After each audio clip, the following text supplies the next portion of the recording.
Well, a major change could be on the way to your mailbox. The U.S. Postal Service is not waiting on Congress anymore and says it will move forward with its plan to end Saturday mail delivery this summer. The change will save the cash-strapped agency about $2 billion a year. Under the plan, packages would continue to be delivered on Saturdays, and mail would still be delivered to P.O. boxes on Saturdays. And post offices now open on Saturdays, they would remain open, just no home delivery. Postmaster General Patrick Donohoe says the agency just cannot compete with the Internet anymore. Since 2008, we've seen a steady decline in the use of first-class mail. It's our most profitable product and generates the most revenue. But people pay their bills online. It's simple, it's easy, it's free. You cannot beat free. I guess he's right about that. The Postal Service has been advocating the shift to a 5-day delivery for several years now, but Congress has not approved it. But because the federal government is now operating under a temporary spending measure rather than an appropriations bill, Donohoe says the Postal Service can make the change itself. So how does dropping Saturday mail delivery affect you? Well, our fact finders discovered that you may want to keep closer tabs on the due dates on your bills. If you normally mail some of your bills out on Saturdays, keep in mind that they will not be picked up until Monday, which could impact a bill arriving at its destination by the deadline. And also keep in mind that deliveries can be further delayed if a holiday is involved. The Postal Service says customers may want to reach out to their credit card companies, utilities, and other financial institutions to change payment due dates if another date is simply more convenient. Saturday mail deliveries have been cut before, by the way. They were temporarily stopped in some cities in 1947 and again nationwide in 1957, both times because of budget issues. Well, you could have some budget problems of your own pretty soon, thanks to rising gas prices once again. According to our CBS 6 Albany gas gauge tonight, the average price for a gallon of regular gas right now stands at $3.84. That is up 14 cents from this time last week, and some gas stations around the area are now selling regular gas for as high as $4 a gallon.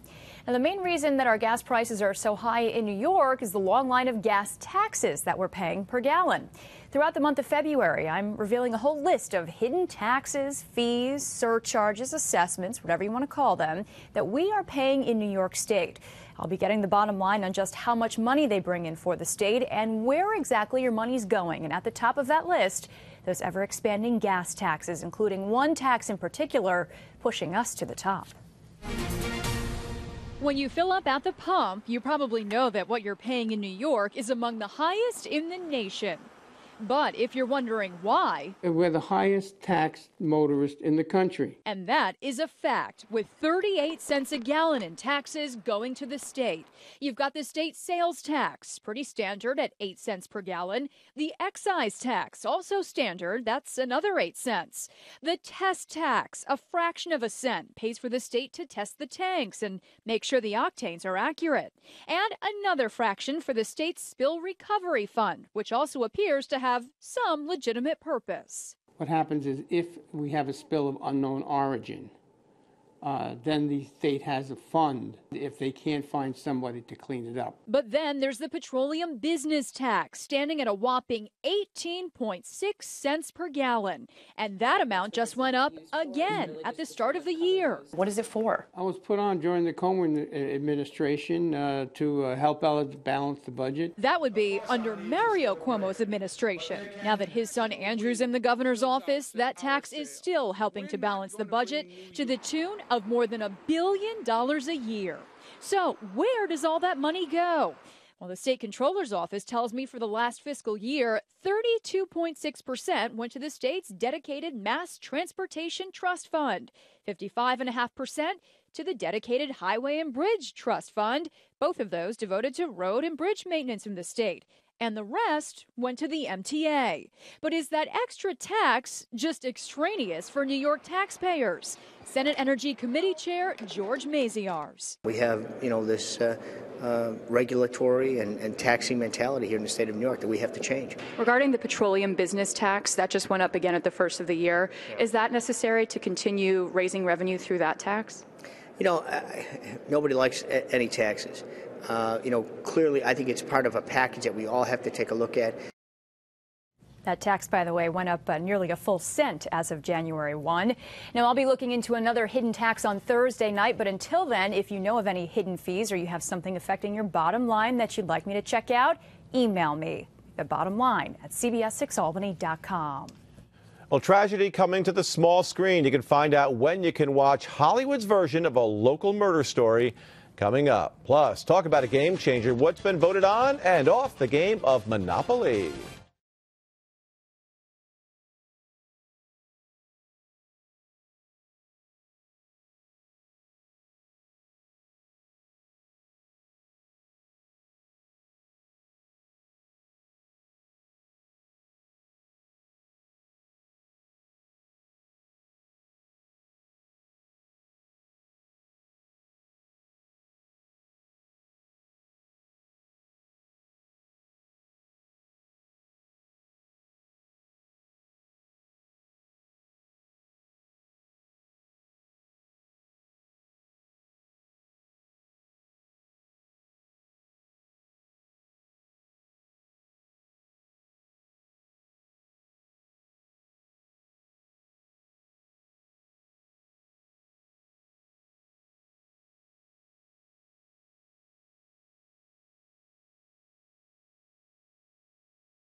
New at 6 tonight, coming to a television next month near you. Cable network Lifetime says that it will air its original movie, Romeo Killer, the Chris Porco story, on Saturday, March 23rd.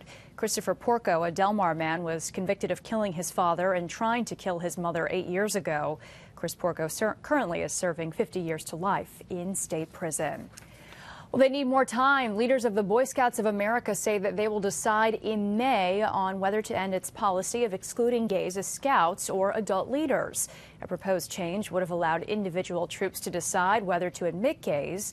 Gay rights supporters say that no scout units should be allowed to exclude gays, while some religious leaders whose churches sponsor troops are warning against easing the ban. All right, switching gears now. The votes are in. There is a shakeup on the way to the Monopoly board game. After a vote on Facebook, toy maker Hasbro announced that it is eliminating the iron game piece and replacing it with a cat. The iron, wheelbarrow, and shoe were all neck and neck for elimination in the final hours of voting. The company says more than 10 million fans from around the world voted in the Save Your Token campaign. The iron's pretty darn dull, so who likes ironing? Yeah. I mean, let's be honest here. Yeah, not much that. I wrote in for the replacement. I wrote in the "you paid for it" icon several times. Idea. Got nowhere. Oh, that's too the cat bad. crushed I would think here in the capital region you'd get a lot of votes. Maybe. But, I guess the cat's cute. Next time around. All right. Well, stay with us here. Steve is tracking a storm that could make its way to our area. He's here to tell us what's coming our way after the break.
Your CBS 6 Instant Doppler Forecast with Chief Meteorologist Steve LaPointe.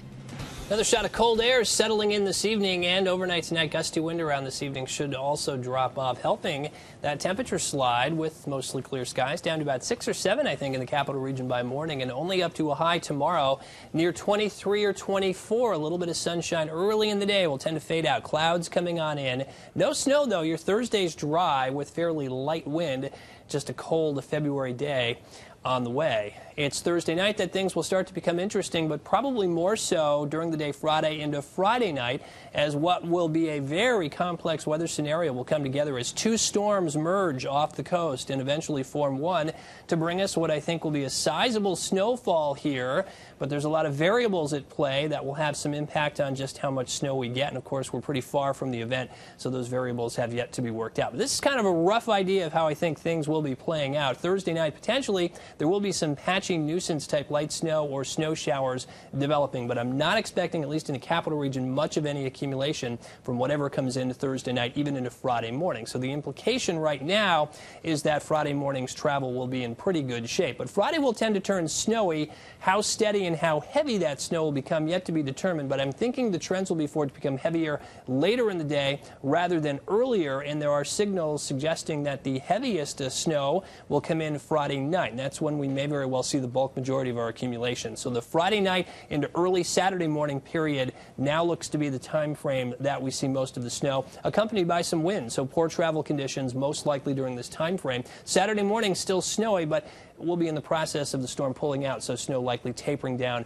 mid to late morning, followed by gusty wind and some sunshine. Very difficult to pin down accumulation, so right now just a general heavy snowfall forecast for the region. We roughly define that as a widespread 8 to 12-inch snowfall, so that appears to be a fairly strong possibility, and the potential is therefore heavier amounts across the eastern Catskills, Massachusetts, and Vermont, as terrain could play an important role in this storm. Travel impact obviously will be high, especially from late Friday night into early Saturday morning. Short term, though, it's very quiet. Cold front going by now has kicked all the flurries and snow showers from earlier today out. Skies are now mostly clear. The wind is up, but should come down, as will temperatures, now 25 at Albany, Bennington, Pittsfield at 23, with Glens Falls and Rutland at 27. Saranac Lake, though, down to 8, so that's kind of a signal of how cold the air is becoming just to our north and where our temperatures will likely end up later tonight. Down to about 5 for Saratoga, Amsterdam, Oneonta, 7 for Albany, 11 tonight, Kingston, 5 for Pittsfield, 2 for Bennington. Sub-zero readings up towards Glens Falls, Rutland, and certainly across the Adirondacks as the wind drops down to around 5. Tomorrow, again, some sun early, and then the clouds increase. The wind not nearly as strong, easterly 5 to 10. It's generally low 20s, though, so it's a cold day. Temperatures below average by some 10 degrees, mid to upper 20s in the mid-Hudson Valley. Then Friday morning, 2 storms, one to our west, very energetic clipper. There'll be some snow across the Adirondacks, patchy light snow for us, and a lot of moisture developing with this system along the coast. Eventually, through the day Friday, this storm will merge with this one and form an explosively developing coastal storm in classic fashion, and ultimately where that storm goes will determine how much snow we get. Looks like a lock from portions of central and eastern New England for a massive snowfall, maybe down towards New York City as well, depending on track, which could be a couple hundred miles south of New England, or it could be a coastal hugger. That's a big spread, which would have a big impact on how much moisture gets thrown back our way, and that's where a lot of the uncertainty right now lies. This is a computer projection indicating a storm taking that track several hundred miles south of New England, putting some very heavy snow into New York, up through Hartford, Worcester, and Boston, and us being kind of on the northwestern fringe, still with a pretty good dump, and then lighter amounts north and west. But again, if the storm is closer, which is certainly a possibility, then much heavier snow would fall here. So at this point, again, it's looking like a general heavy snowfall. There are variables that could give us less, as are there variables that could give us more. It does continue now into Saturday morning, ends by the afternoon with some sun, windy 28, 30 on Sunday. A light mix going over to rain. Still looks to be in the cards Monday with temperatures now topping off in the 30s. Greg and Dory. All right, thank you, Steve. I like hearing him say coastal hugger. I can listen to that all day. I think he's coining that original phrase yeah, tonight. Thanks, Steve. Well, it is time right now to reveal today's winners of our Cold Hard Cash giveaway. Yeah, fun part of our newscast. Each weekday morning, our viewers have 2 chances to win a $100 Visa gift card if they correctly answer a WRGB history question. Here's today's first question. The first public television demonstration at Proctor's Theater happened on which date? Robin Zimmerman of Summit was the winner with the correct answer, May 22nd, 1930. And our second question of the day, how big was the screen at the 1930 public television demonstration at Proctor's Theater? And Gary Krill of Troy gave that correct answer, which is 7 feet. So congratulations to both of today's winners. If you too would like to win some cold hard cash, who wouldn't? Log on to our Facebook page, find us there, visit cbs6albany.com to register, and then just watch Ed and Nick 6 to 7 a.m. right here. Wouldn't you love to see what that screening looks like way back in 1930? I would. I love the history of this station. Me too, I'm into that. All right. I'm sure they're glad to see that Visa gift card coming their way as well. All right. Sports coming up next. You'll find out what drastic measure one mother took to keep her son from signing with the University of Arkansas. And meanwhile, no such drama at Shaker High School this afternoon for a history-making signing ceremony. Doug's got more coming your way next in sports.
CBS 6 Sports with Doug Sherman.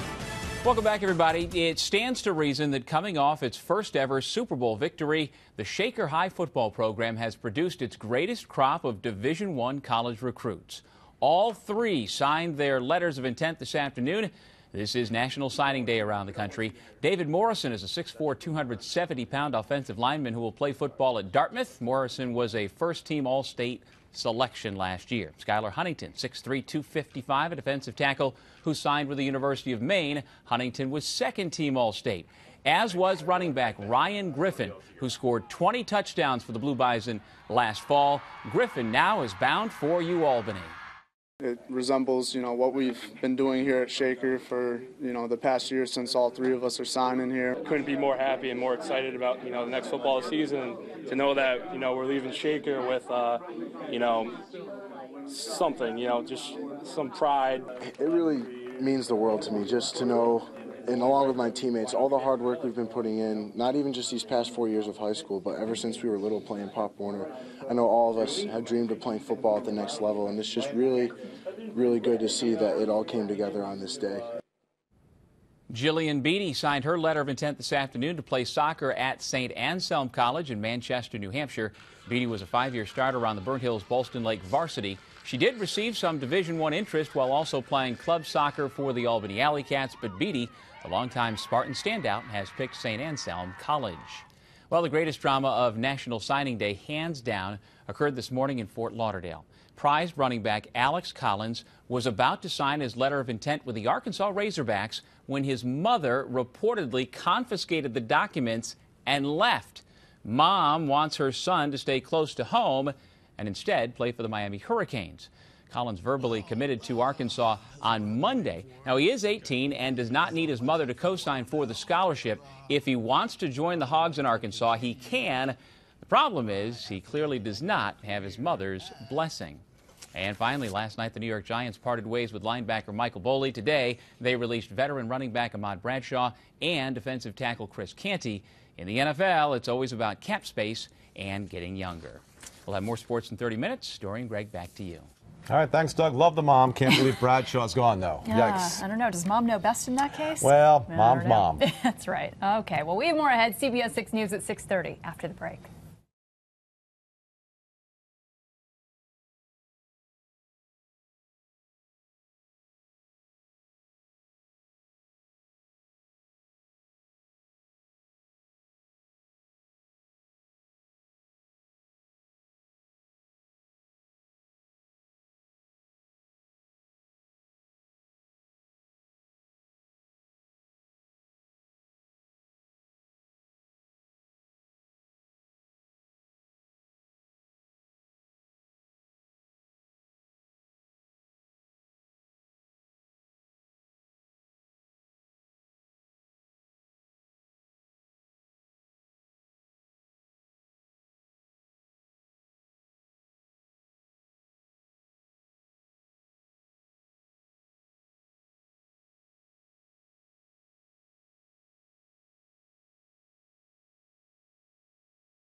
This is CBS 6 News in high definition.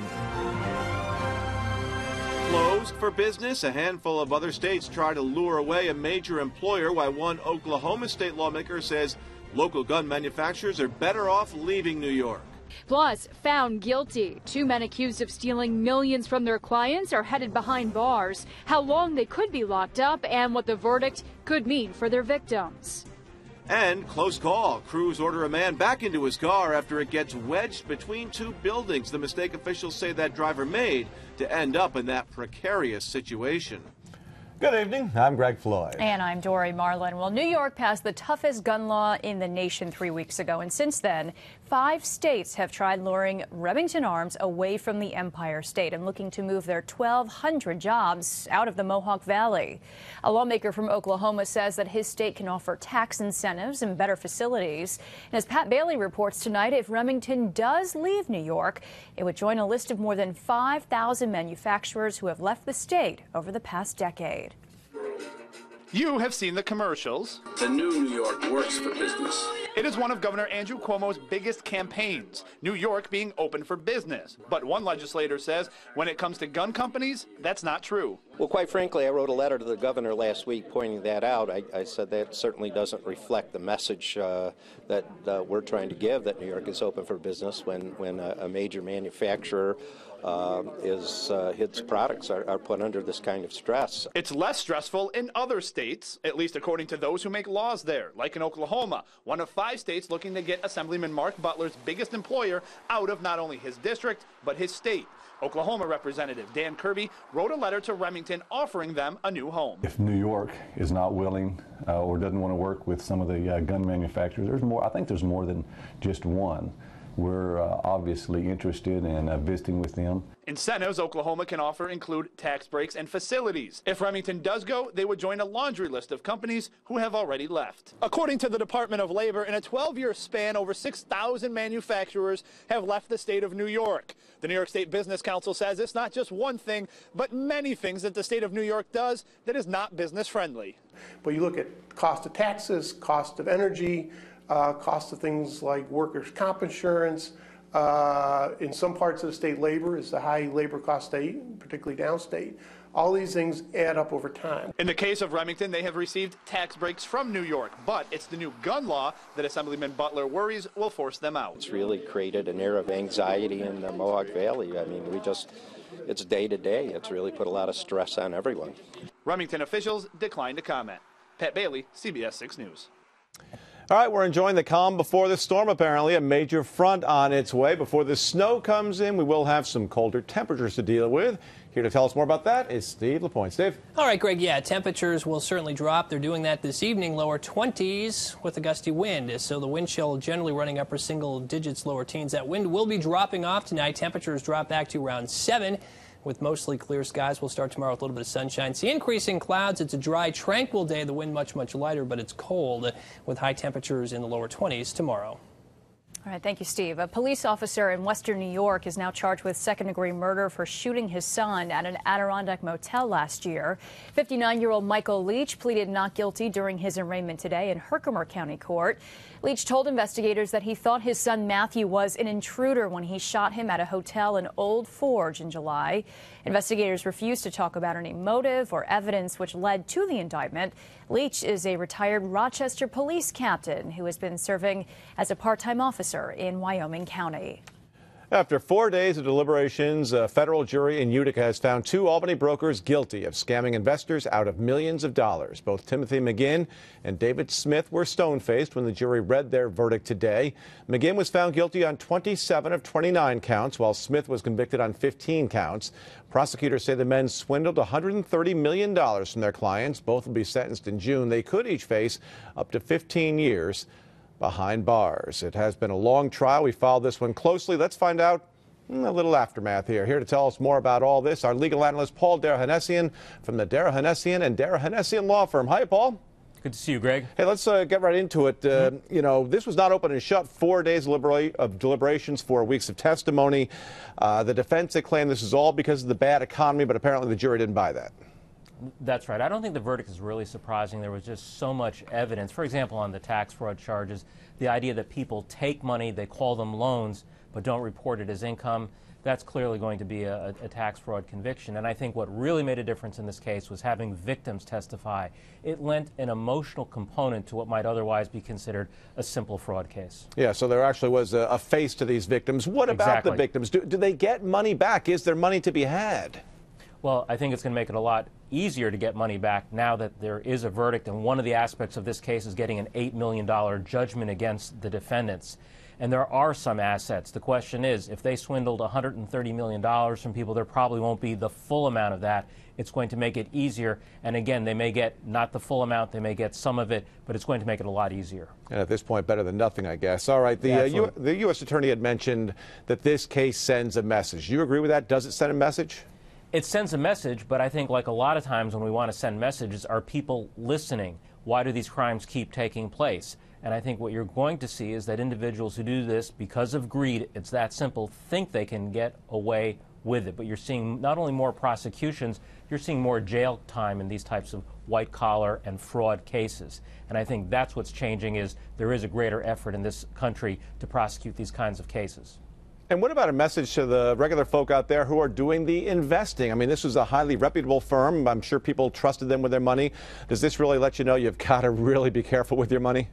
And I think that's one of the major messages that people should take from this. Just because someone has a name or someone is recommended, you still have to exercise due diligence. And I think it gives the industry a bad name because it is so publicized and because they are so well known. But I do think that's one of the messages here about, look, you're supposed to report information. One of the things that they were convicted of under the SEC counts was not disclosing the true nature of these investments. And that's why you need to take some responsibility yourself and can't just blindly invest money.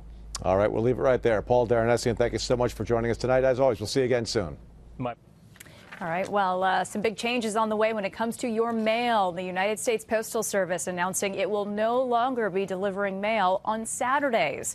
This is starting in August. That mail will be delivered only 5 days a week, Monday through Friday. The USPS says that more people are using other shippers, sending emails instead of letters now, and getting their bank statements and other bills online. The changes will cut costs. However, packages, mail order medicines, and priority and express mail will still be delivered over the weekend again, set to start in August. Hard to believe. Yeah, I think we'll all be, hey, it's less junk mail. You got to look at it that way. That's true. One less day of junk mail. Tell you what, this Saturday, though, some of those post carriers out there are going to be dealing with wintry weather. A massive storm headed our way. Steve's in next with more on that in your complete forecast. Plus, after saying they take a look at the policy, the Boy Scouts of America delaying a decision about gay scouts when they say they'll be looking at the controversial issue coming up. And do you have a hilarious picture of your pet? If so, we want you to share that funny photo with us, and you could be our grand prize winner.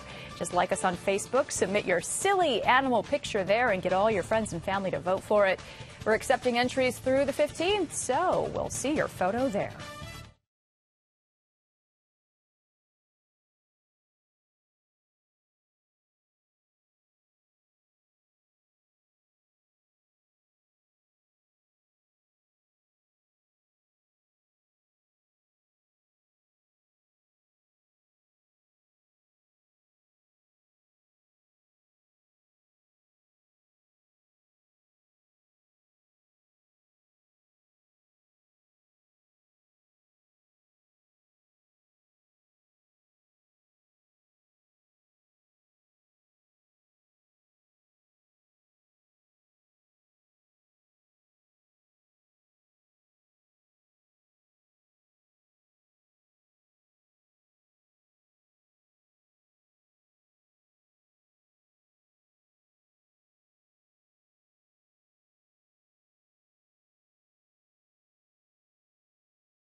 Your CBS 6 instant Doppler forecast with Chief Meteorologist Steve LaPointe.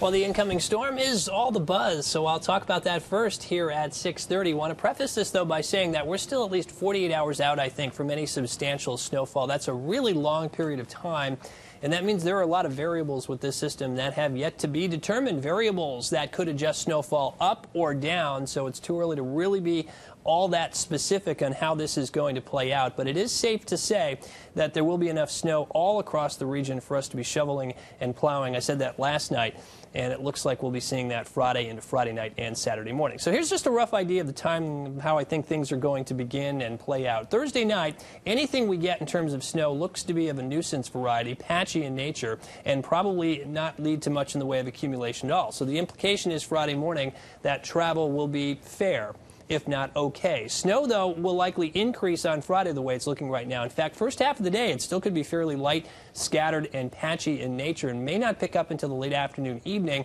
with the heaviest snow coming in Friday night. So it's Friday night into Saturday morning early that we're likely going to see periods of moderate to heavy snow and windy conditions and very difficult travel developing across the region. Saturday still now looks snowy, at least early in the morning. We'll see it tapering down, I think, mid to late morning, at least based on the latest information. So by the afternoon Saturday, we'll be drying out and seeing at least partial sunshine with gusty winds. So again, that's kind of how it's looking right now. Obviously, things are subject to change in terms of timing and how this is going to work out. Now, in terms of snow accumulation, again, I'm not going to be real specific yet. It's just too early, but targeting a regional heavy snowfall. And we generally define a heavy snowfall as a widespread 8 to 12-inch type accumulation. So that's a lot, and the potential is there for heavier amounts across the Catskills, Massachusetts, southern Vermont, and Litchfield County. So obviously, this will have a big impact on the region and slow travel down significantly, especially later Friday. Now, tonight, it's pretty quiet. We've had a cold front go by. The flurries, snow showers, clouds this morning. Associated with that, that's now off the coast almost, and the wind is still up, but will be diminishing. Skies are clear, and cold air is coming in from the north and west. Mid-20s right now, but single digits up around Saranac Lake. Burlington's at 17 degrees, so temperatures will be dropping. Wind chills right now running low teens around Albany. Glens Falls feels like 19, feels like 10 at Pittsfield, so that wind still adding a bit of a bite. But the wind will diminish overnight tonight. Skies remain clear. Numbers drop back into the single digits, a little bit below zero. Places like Rutland, Glens Falls, certainly up across the Adirondacks into the colder pockets across central and northern Vermont. 10 or 11 for Kingston, Hudson, with Pittsfield down to about 5 tonight. Then tomorrow, only low 20s for the most part, mid to upper 20s in the mid-Hudson Valley. A little bit of sunshine early in the day will fade out as clouds increase, but at this point not expecting any snow tomorrow, so it's a quiet day with much lighter wind, easterly between 5 and 10. Well, on the maps tonight, we've got the two main weather players. Very energetic storm up here across the north, and a moisture-rich storm, kind of a weak one, here across the Gulf Coast. These two eventually will phase together and become a large ocean storm on Friday,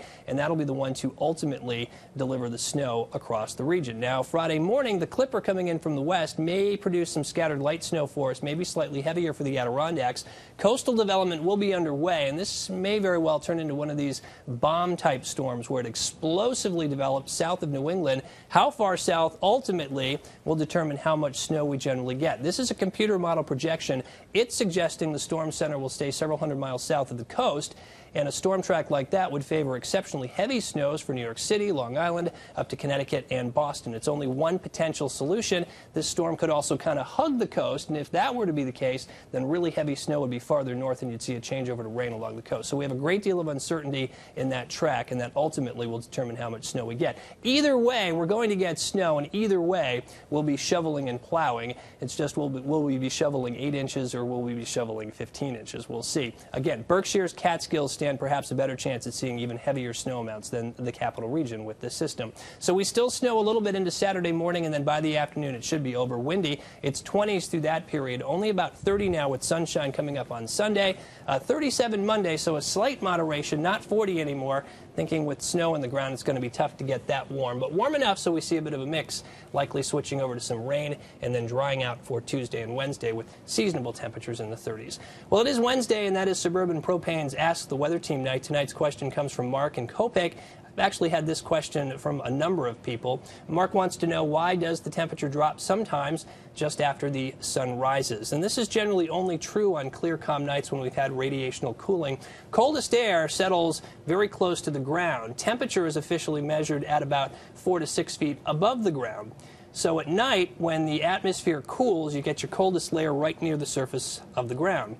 When the sun comes up, the sun starts to heat the ground, and as the sun heats the ground, that layer of cold air starts to warm a little bit, and it mixes with air that's a little bit higher up. So when that mixing process occurs, some of the cold air near the ground actually rises a little bit, some milder air comes down, And as that colder air rises, it gets up to the thermometer sensor level and causes the temperature to drop. So that's largely the reason why sometimes on clear, calm nights we will see temperatures dropping a little bit after the sun comes up. That generally doesn't last very long, and as the sun continues to heat things up, our temperatures will go up.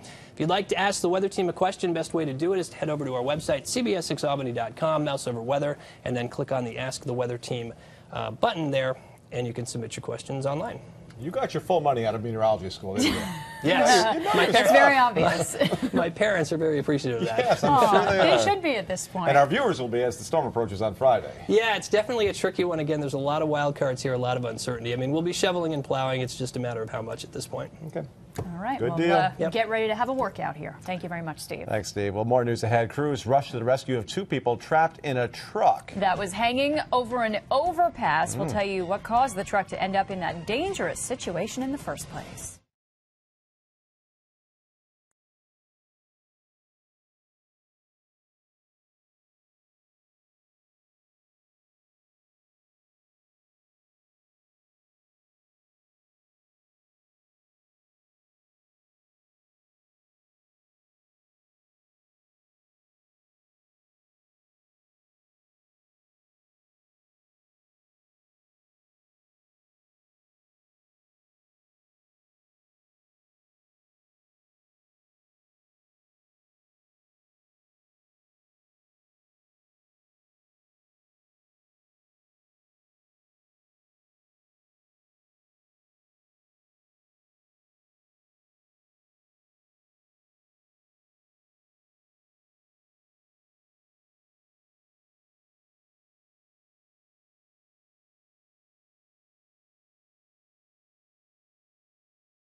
The Boy Scouts of America is delaying its decision on whether it will lift a ban on gay scouts and leaders. The Boy Scouts announced that last week that it's considering the change in policy after years of debate.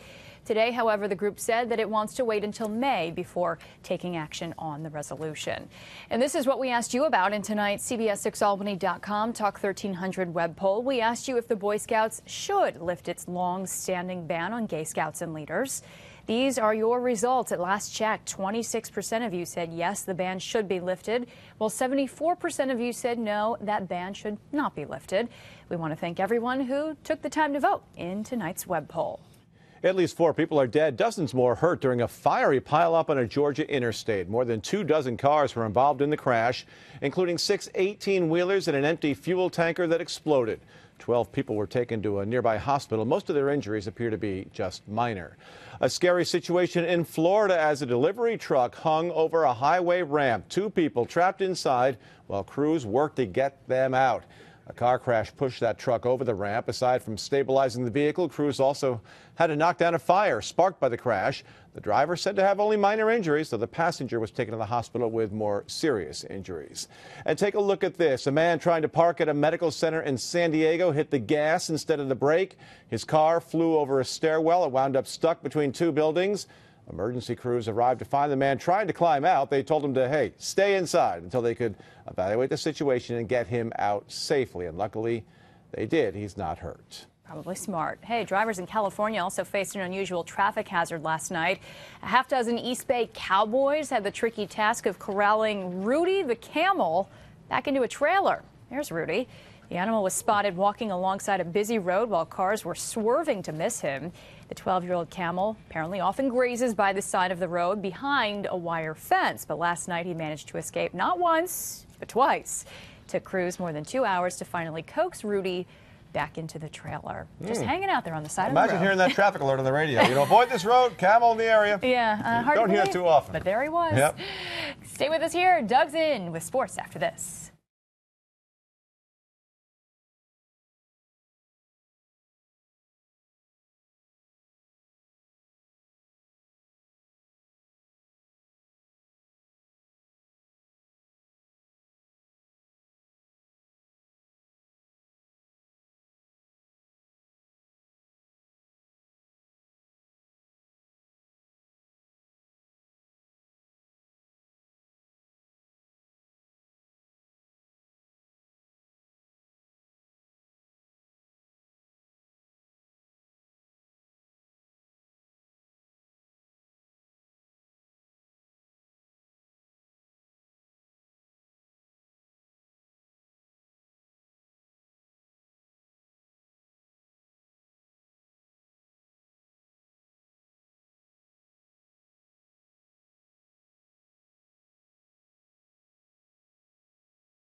CBS 6 Sports with Doug Sherman.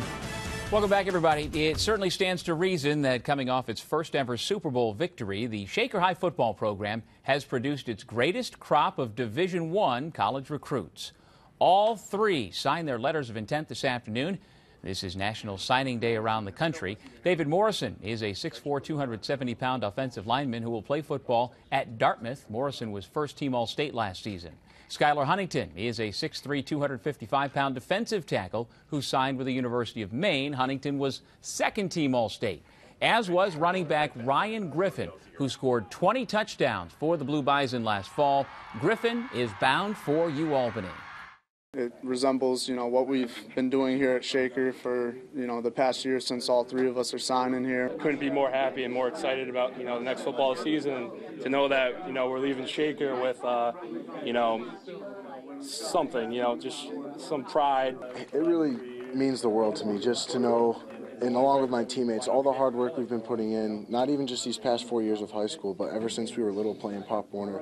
I know all of us have dreamed of playing football at the next level, and it's just really, really good to see that it all came together on this day. Among the many formal letters of intent signings around the Capital Region today, Jillian Beatty signed hers this afternoon to play soccer at St. Anselm College in Manchester, New Hampshire. Beatty was a 5-year starter on the Burnt Hills Ballston Lake varsity. She did receive some Division I interest while also playing club soccer for the Albany Alley Cats, but Beatty, the longtime Spartan standout, has picked St. Anselm College.